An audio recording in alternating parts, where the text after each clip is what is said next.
CBS Radio Mystery Theater presents...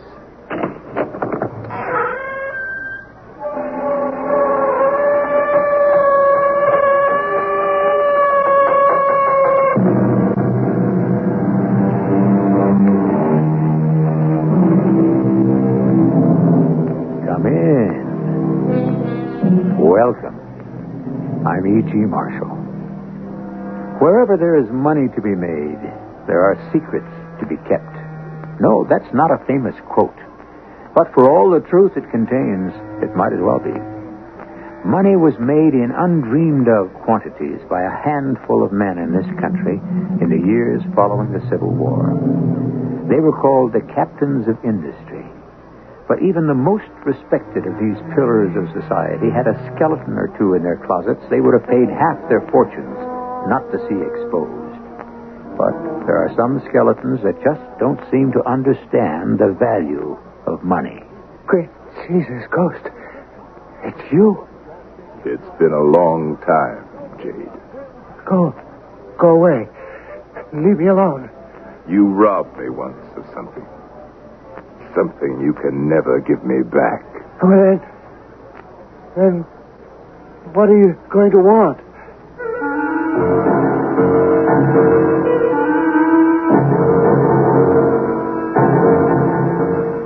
Our mystery drama, Revenge, was written especially for the Mystery Theater by Percy Granger and stars Gordon Heath.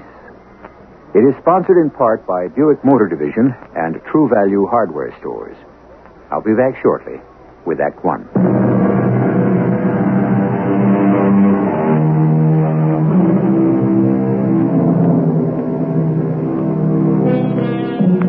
Denver in the 1880s was a prosperous town, and two of its most prosperous citizens were Jade Wanamaker and Herbert Beale.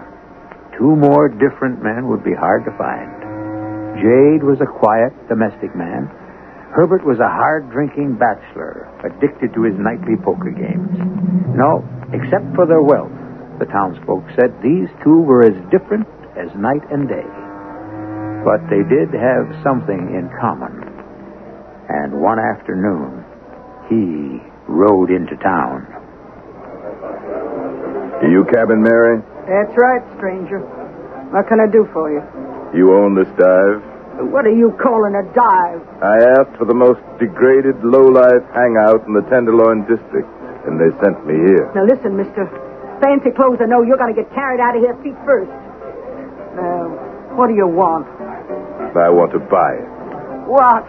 Lock, stock, and barrel. Say, what is this? Name your price, and I'll pay you double.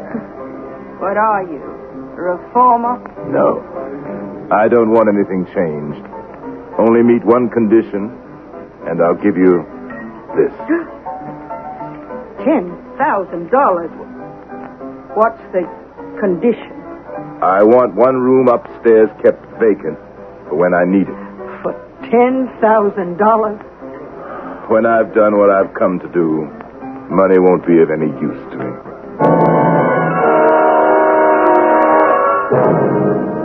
Howdy, stranger. Morning, Sheriff. I'm looking for Jade Wanamaker and Herbert Beale. Well, Herb, I reckon you'd find any night over at the Silver Dollar Saloon, but Jade, he don't go out much, poor fellow. Why do you say that? On account of his wife. Is her name Esther? Yeah. Say she was a great beauty once. Once? Why? What happened? Oh, it's sad how people change. She's not only grown ugly, but turned shrewish to boot. Hasn't been out of their mansion for years. Why, do you know her? No. I don't think so. Where can I find Jade Wanamaker? Well, he goes over to Clem McFarland's barber shop every morning for a shave. Thank you, sir. Much obliged.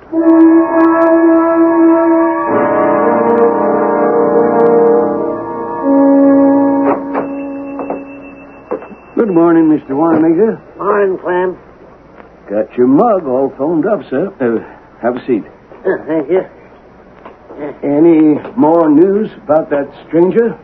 The one who bought up Cabin Mary's saloon down at the Tenderloin? What goes on down there don't interest me none.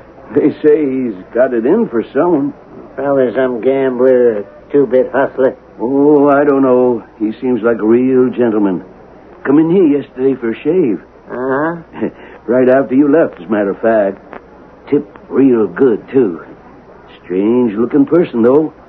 There's something not quite right about him. Uh-huh? How's that? Well, he has the most piercing green eyes they ever seen inside a human skull. Green? You say green eyes? Yeah. Burn a hole right through you. The hole's still, Mr. Wanamaker. This razor's sharp. He didn't, by any chance, did he walk with a limp? Well, yes, he did. Which leg? Oh, I can't remember. Which leg? His left? Yeah. Don't tell me you know him, Mr. Wanamaker. I knew such a man once. Probably just a coincidence. Hello, Jade. What? You? Careful, Mr. Wanamaker. The razor. You cut yourself, Jade. That was careless. Here, let me get a towel. No. I got to go. You didn't used to be so careless, Jade. Stay away from me.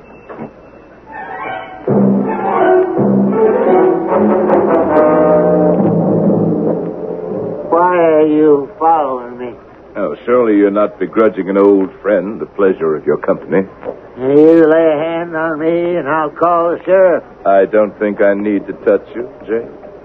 I paid for what I did. Believe me, I paid. You haven't paid enough. Well, what do you want? What do you want from me? Money? That's not what you stole from me. What then? Tell me. I don't know. I'm just here to collect, Jade. How you want to pay me is up to you. This is my gate. This is my house. You follow me in and I will have you arrested for trespass. I won't follow you in, Jade, but I'll be waiting. And whenever you leave your house, I'll be waiting to follow you wherever you go. For how long? Until you pay. No.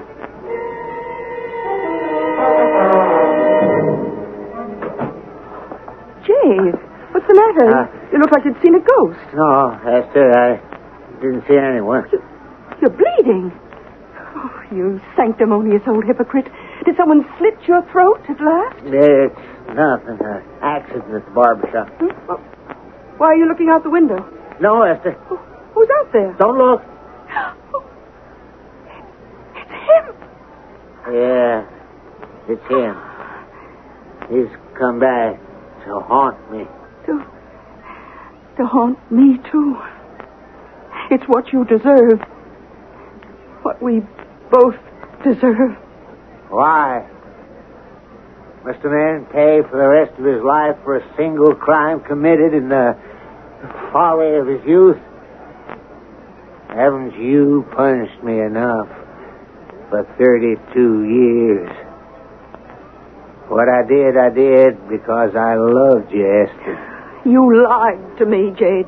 You lied to me. And I told myself I believed you.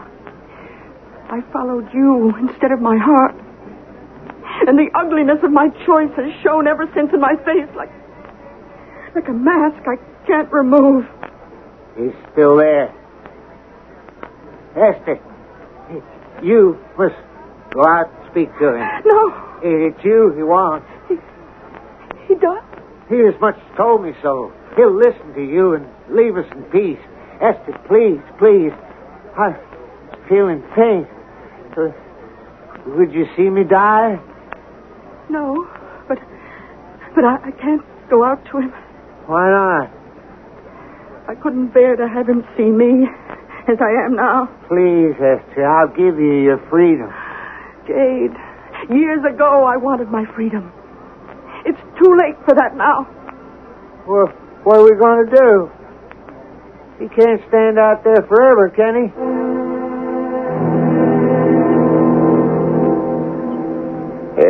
again, stranger. Good day, Sheriff. I see you located, Mr. Wanamaker. Yep. Well, I got a complaint from him. Says you've been following him. Is it against the law to follow a man? Look here, mister. I want to know what you're up to. My business is with Jade Wanamaker. Now, you give me a straight answer, or I'm running you in. Very well. I'm here to take revenge on 3 people who have robbed me of life's 3 most precious possessions. Revenge is against the law, stranger, and I'm putting a stop to this right now. Mr. Wanamaker is a respected citizen, and no one's got any call to bear him a grudge. You're under arrest. What crime am I committing, Sheriff? Well, you're in a public street. Now, streets is for horses and vehicles. Section 103 of the Public Code. Very well. If you'll permit me 5 minutes, I believe I can satisfy the law. Well, okay. I'm going to see Mr. Wanamaker and find out what this is all about. I don't want you standing here when I return.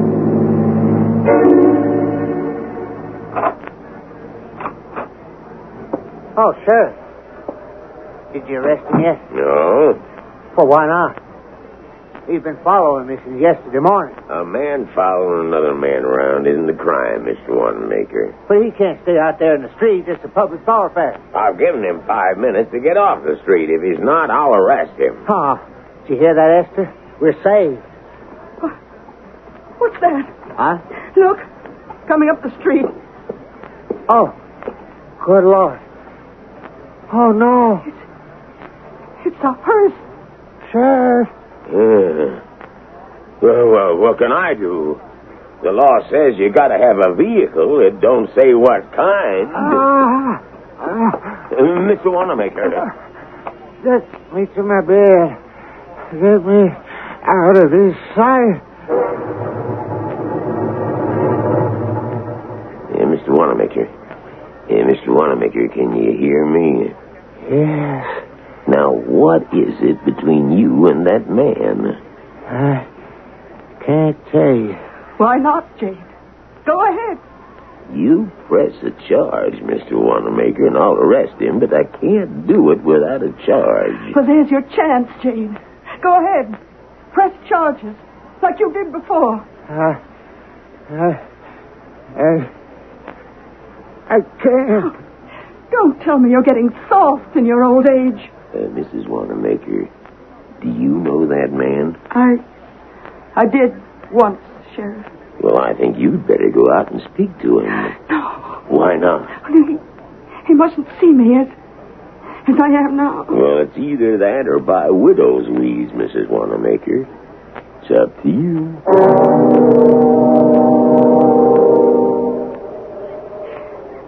Hello, Ben. Howdy, ma'am. Don't you recognize me? Esther? Yes. It's me. I'm sorry. I didn't mean to sound shocked. Oh, I know the years have not been kind to me. They might have been. I know. You've got your revenge, Ben. Jade has had a stroke. Oh. But it's me you should have punished, not him. I have. Man and wife are one flesh, one body. He's not a bad person, Ben. He confessed to me years ago that the robbery charge on which he had you jailed to get you out of the way was false. I should have thought you'd have had more faith in me, Esther. We were engaged. I know. I was poor then, and you wanted wealth. Well, I'm rich now, Esther. Far richer than Jade Wanamaker will ever be. Oh, it wasn't only money. When I thought you were a thief as well. I loved you. I've never loved anyone since. Oh, I'm sure that's not true. It's in the past now. Oh, please, Ben, I don't want Jade to die. I've never given him a moment's happiness. He will die. And then you'll have his fortune. That's what you wanted, isn't it? You've changed. You're not the man I knew, Ben Thompson. You've become evil. That hearse suits you. Your heart has turned to stone. Oh, wrong all these years. We never could have been happy together. Jade! Oh, Jade, I could have loved you. The hearse is yours, Esther.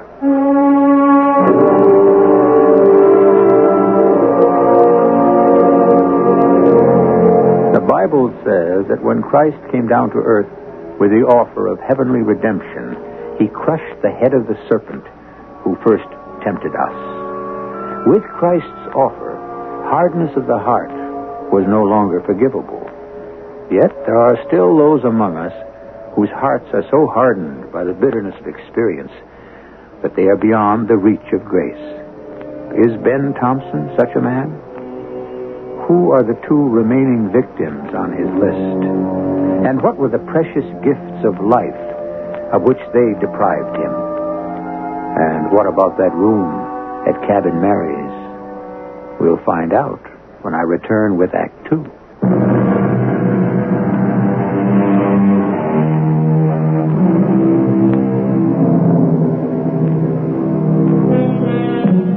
How much punishment does a man deserve for his crimes? Must he pay as Jade Wanamaker did with his life? Did Jade's punishment fit his crime?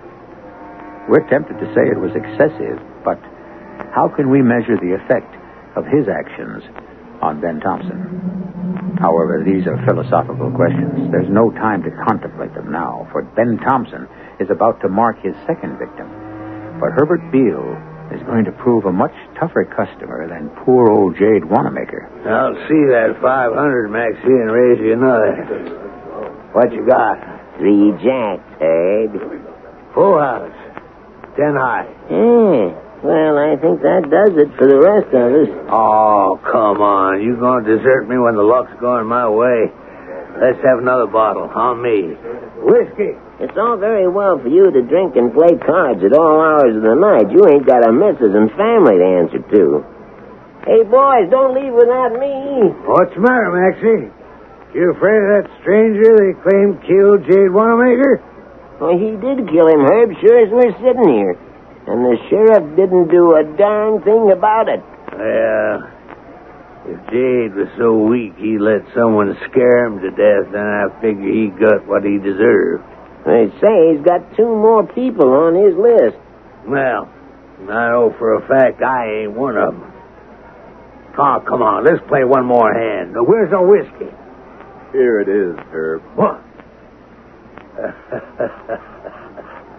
Well, I'll be Ben Thompson.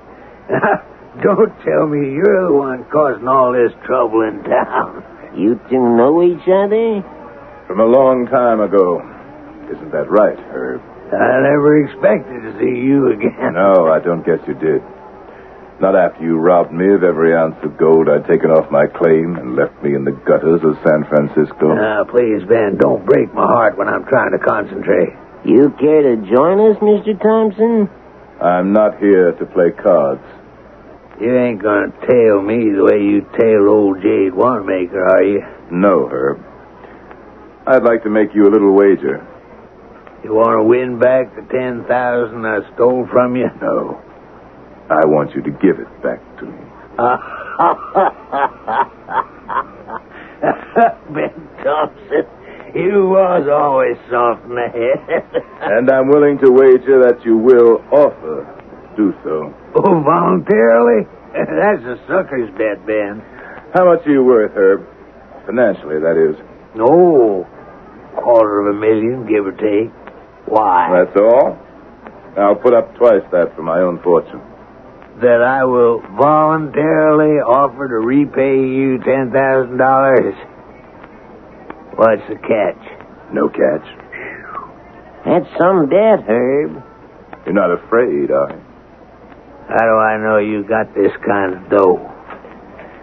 Here's my receipt from the Grand Hotel. I've got close to $1 million deposited in their vault. And you're giving me 2-to-1 odds. On your entire fortune. You got yourself a bet.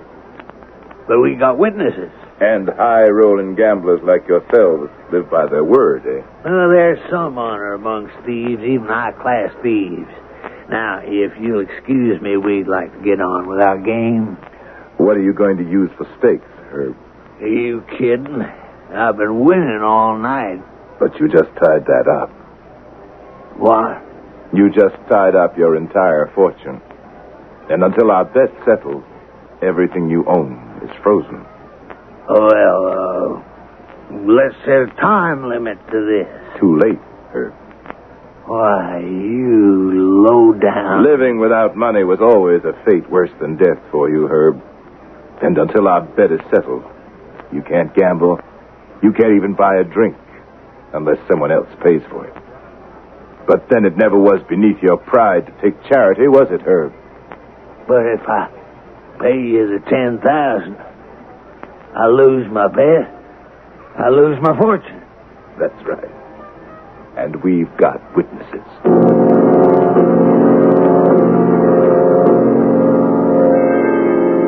I've got to get rid of him. I don't give a hang about my word of honor. If the rats want to leave the sinking ship, fine. I'll take care of matters myself. Survival of the fittest. Ben Thompson must die. And I think I know just the man for the job.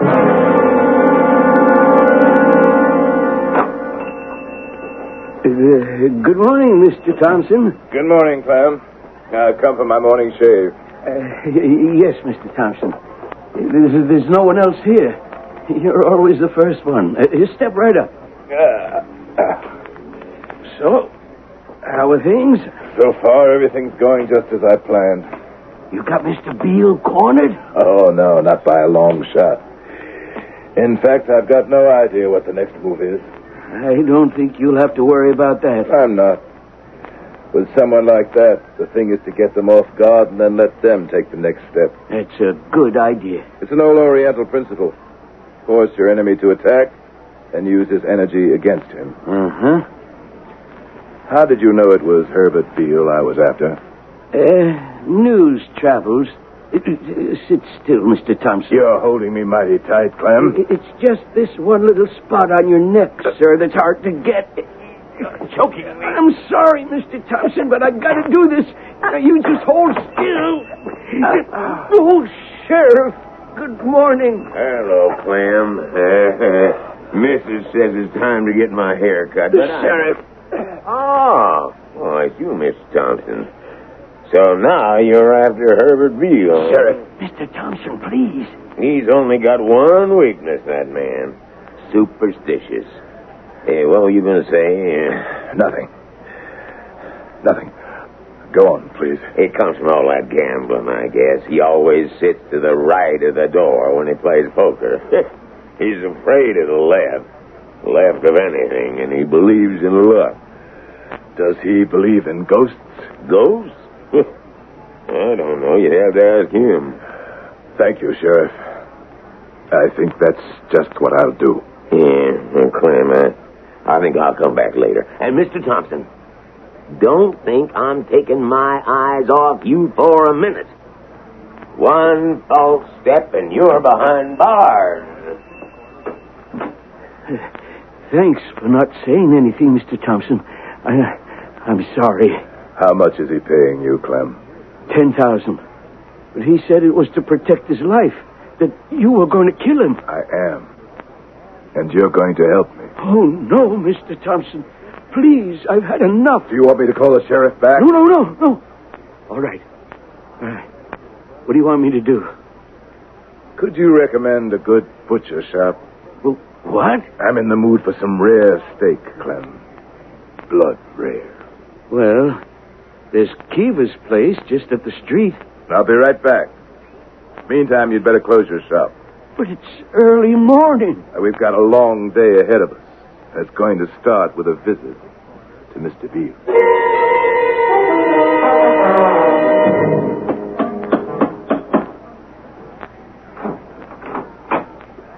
Mr. Beale?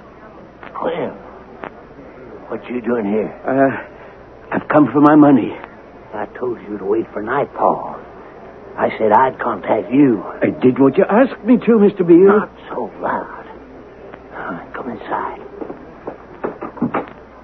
I want my money. Not so fast.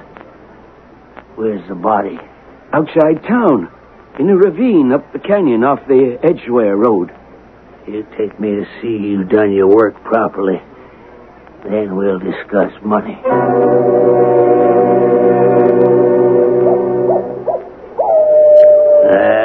Looks like you did a good job, Clem. You want to go down, have a closer look? No. I can see well enough from here. Well, Ben Thompson, you're dead at last. And I'm free at last. I believe I owe you some money, Clem. Let's go back to town.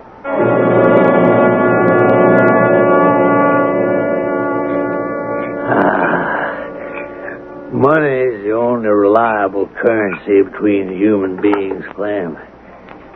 Here you go. $10,000. Have you forgotten our bet, Herb? What? That money is not yours to pay out. Ben, what you doing here?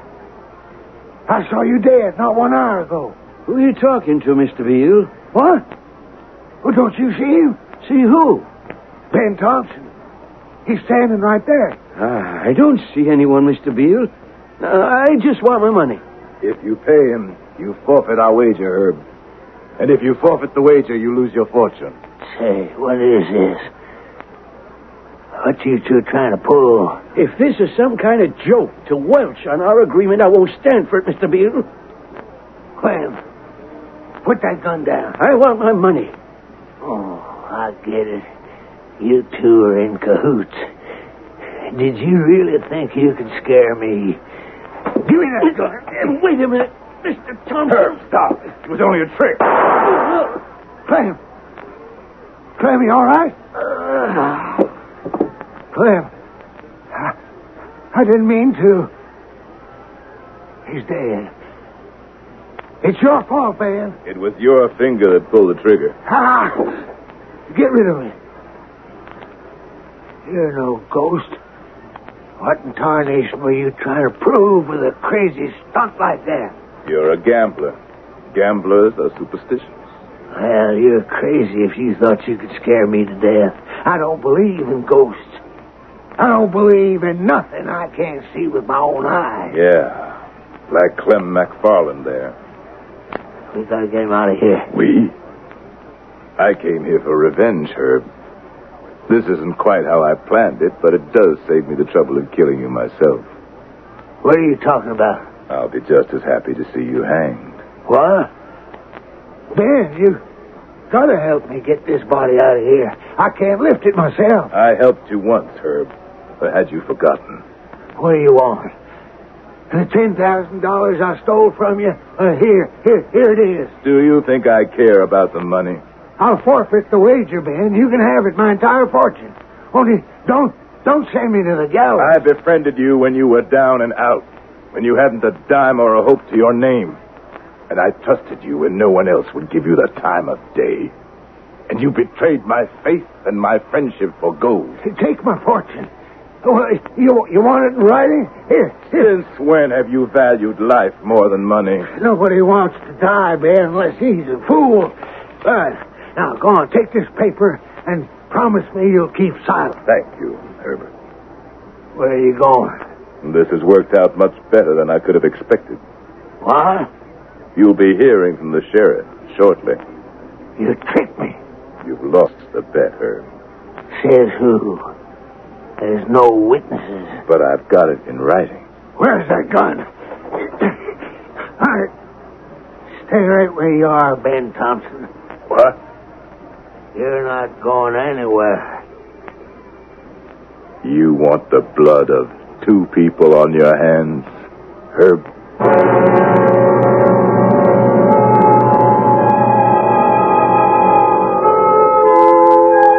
I would say that Ben Thompson's days are numbered.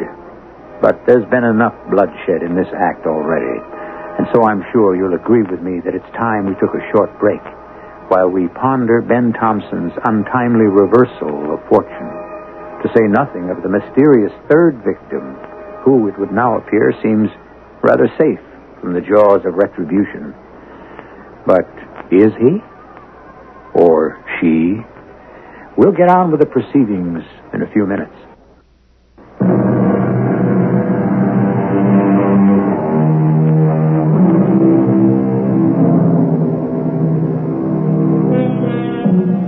Man is the only animal who plays poker, and a good poker player can't afford to be too superstitious.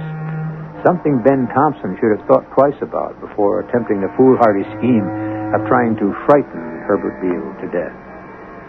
For when even the best laid plans of men often go astray, what chance have those not so carefully considered? Are you going to hand over that paper, Ben? You'll have to take it off me, Herb. I'm not that much of a fool. I will, but after you're dead. It'd be tidier if the sheriff did it. But I don't mind at all killing you myself. Survival of the fittest. Why don't you fall? Maybe you missed, Herb. Try again. What's the matter? Why aren't you dead? Maybe your eyesight's going. I'll come closer. Oh, no! Stay back! Maybe I really am a ghost after all. You hired Clem to kill me, didn't you? Stay back! Keep away from me! The gun's empty, Herb. No. You've lost your bet. You're a ruined man. A man can't lose a bet to a ghost. He can if he's got a witness. A witness? What you mean? Clem, you can get up now. Clem? You're alive? Thanks, Mr. Thompson. I was getting mighty uncomfortable on that floor. Yeah, but all that blood... Compliments of Keever's Butcher Shop, Mr. Beale. Just like Mr. Thompson's out there in the canyon. But the bullets... Blanks, Herb. But sometimes blanks work better than the real thing. I think I need a drink. Don't you think it would be polite to ask your host permission first? What? Like I said, Herb, you're a ruined man. If you think you can make that stick... I think I can, Herbert. A signed document. Of course, if you would like to contest it, you'd better think first whether it's worth going to jail for attempted murder. Mr. Thompson. Don't worry, Clem. There's enough evidence to hang my guest twice over without involving you. You're a guest. A guest in my own home? My home now. You seem to be having trouble accepting that fact. I want a drink. I will not have common dirt like you drinking my whiskey. You're... Well, I don't get it. I thought you wanted my life. What good is my fortune to you? Money is everything to a man like you, Herb. Without it, you've nothing to live for. So it shouldn't take long, should it? Now, come on.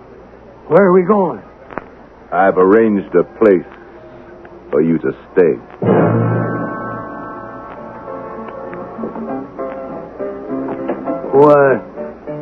What is this place? I think you'll recognize it. Cabin Mary's? Why should I recognize this? I've never been here before in my life. Oh, yes, you have. There are places like this in every town in the West, including San Francisco. San Francisco? You remember her? The Gold Fever Saloon. You remember the gang of toughs that were beating up on you just for the sport of it? And how out of common decency I tried to stop them and got a broken jaw for my troubles? I put clothes on your back and money in your pocket and made you my business partner. You took my loyalty for granted. Nobody takes Herbert Beale for granted. I took you for my friend, Herb. Well, howdy, Mr. Thompson. I was wondering when you'd be back. Hello, Mary. How's business? Oh, better than ever. I brought my guest with me. Hey, isn't this Herbert Beale? Please, let me have a drink. Oh, you'd better get him upstairs, Mr. Thompson. Everything's ready for you, just the way you wanted it. Here you are, Herb. This is where you're going to live out the little that remains of your wretched life. It's filthy.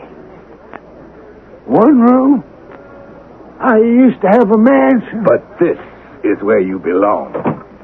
I dragged you up from thieves and cutthroats, and now I'm throwing you back. What power do you have to keep me here? The only power you respect, money. You haven't a cent. There's nowhere else you can go. I won't live off your charity. Of course you will, Herb. Because just like any other animal, you'll do anything to stay alive. I've got my pride. You're nothing but a skid row bum. You have nothing, you hear me? I've waited 35 years for this moment. 35 years to see you beg. No! I won't beg. I won't. And I won't stay here. I'd rather sleep in the gutter. You're not going anywhere. I brought you here to watch you die. You have no right. I paid for the privilege of watching you die. No. I've paid for my crime now. You got my fortune, but it was yours anyway. It was built on the money I stole from you. And now, I'm going out of here a free man, beholden to no one. Stay away from that door, Herb. You'd shoot me down, Ben, in cold blood? Stay away from that door. No. I'm going. I win, Ben. I win. I'll pray for your soul, Ben, as one sinner to another. Well, Mr. Thompson, you broke your word. I reckon I did, Sheriff. Mm-hmm. I got a trifle impatient. I think it goes without saying that you broke the law as well. You'd better come along now. I'm afraid I can't do that, Sheriff. What? Mr. Thompson, you'd better do as he says. I told you I had 3 people to get, remember? Herbert Beale here only makes 2. There's still 1 more to go. Now, I've had all I'm going to take from you, mister. You don't understand, Sheriff. I have one more revenge. My gun is trained right at your heart, Mr. Thompson. Now, are you coming with me or not? No one can stop me, Sheriff. Not even you. I'm warning you. No. Mr. Thompson. Mr. Thompson. Is he hurt bad? No, I'm sorry, Mr. Thompson, that you forced me to shoot you. I'll get some bandages. Never mind, Mary. No, that wound's fatal. Mr. Thompson, can you still hear me?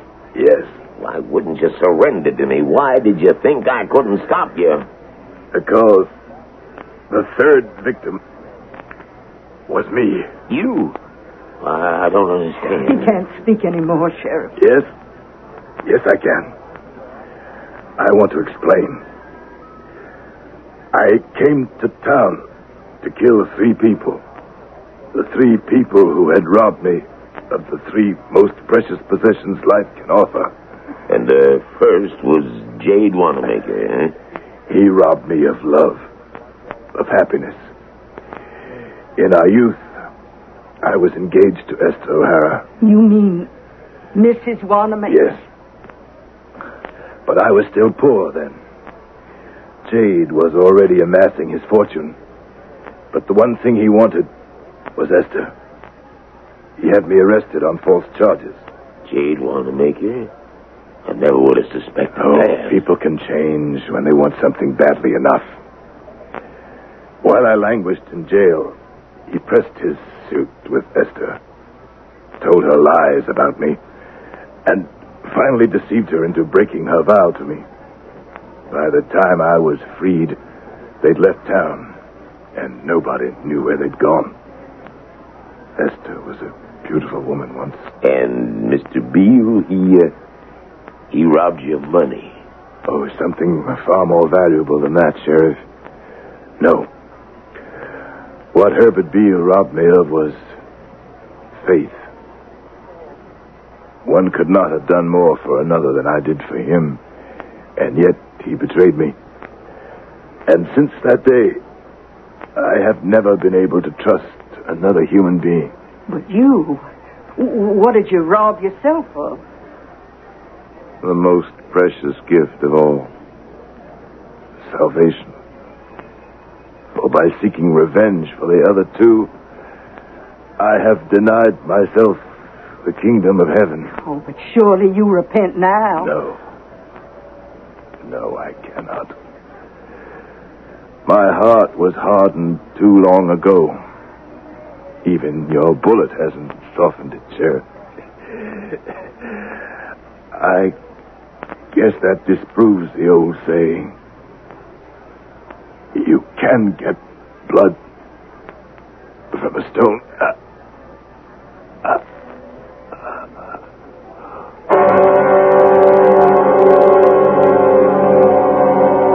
Blood from a stone, a grim image. But was Ben Thompson as hard-hearted as he thought? Perhaps, but consider this. He knew better than many of us that life's most precious possessions aren't the material things of this world. Love, trust, and salvation. Somewhere along the line, he had gotten his priorities straight, even if he didn't have the wisdom and the self-discipline to live up to them. And after all, isn't that the source of so many of our problems? That we haven't the courage of our convictions. I'll be back shortly.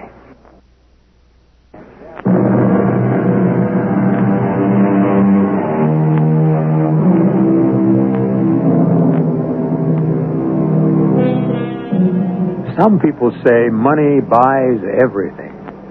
Some say there are things no amount of money can buy. Most of us claim we believe the second of these statements to be the truth. And yet, much of the time, we act as if it were the first. Why will a person act against his better judgment time and again? The answer to that is a mystery. Our cast included Gordon Heath, Robert Dryden, Leon Janney, Bryna Rayburn, and Gilbert Mack. The entire production was under the direction of Hyman Brown. And now, a preview of our next tale. I guess so, yes. It's all right. Good. Now, let's go look in on Carol. All right. It's just a cold, you know. It's nothing serious. And a sore throat, she said. Well, she said her throat was a little sore. Carol? Dr. John is here, dear. He wants to check on your cold. Carol? John? The window's open. She's not here.